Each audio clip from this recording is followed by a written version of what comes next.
Salut à tous, aujourd'hui j'inaugure une nouvelle série de vidéos que je vais appeler «Un album à écouter», qui sont des formats un petit peu courts, voilà, en général 4, 5, 6 minutes, où je vous parle surtout d'un album en particulier.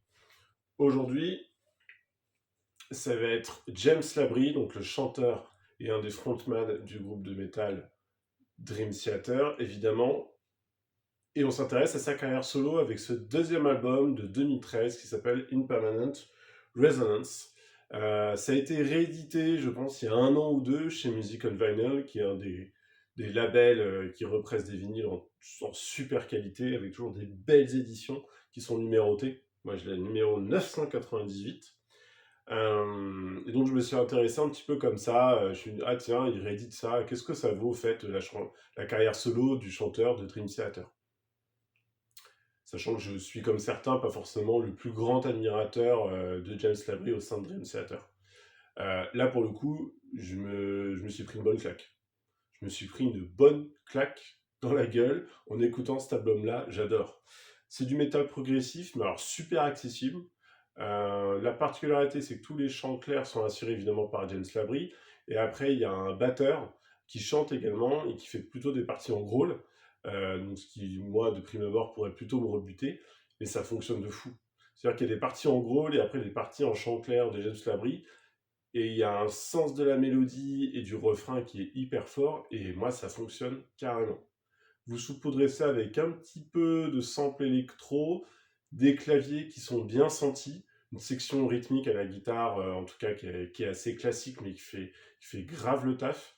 Moi, c'est un gros coup de cœur cet album-là. Voilà, il y a 4 albums dans sa carrière, ça c'est le deuxième. Il y a l'album d'avant s'appelle Static Impulse. Il faut qu'encore je découvre un peu les autres albums, donc si certains connaissent, bah dites-moi. Moi, en tout cas, je trouve ça super bien. Bon, il n'y a que des hits là-dedans. Des chansons bourrin, des chansons beaucoup plus douces.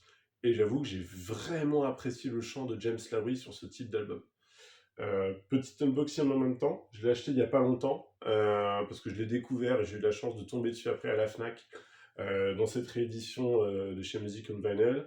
C'est sorti à l'époque en CD, c'est également sorti en LP noir, aussi un LP qui est clear à l'époque, et c'était réédité il n'y a pas longtemps, dans cette édition-là, qui est l'édition Yellow Flame Vinyl, à 1000 exemplaires.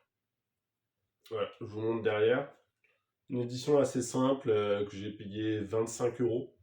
Donc ce qui est bien pour une édition limitée à 1000 exemplaires d'un album que j'aime beaucoup, on est bien en termes de tarifs.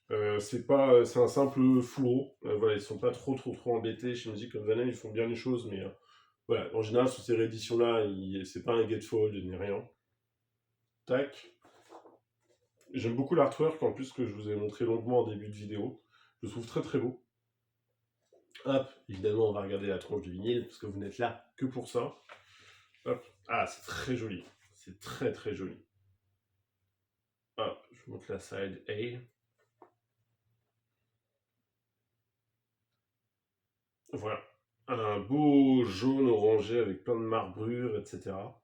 Euh, Évidemment, pour moi, ça match avec la pochette où vous avez le visage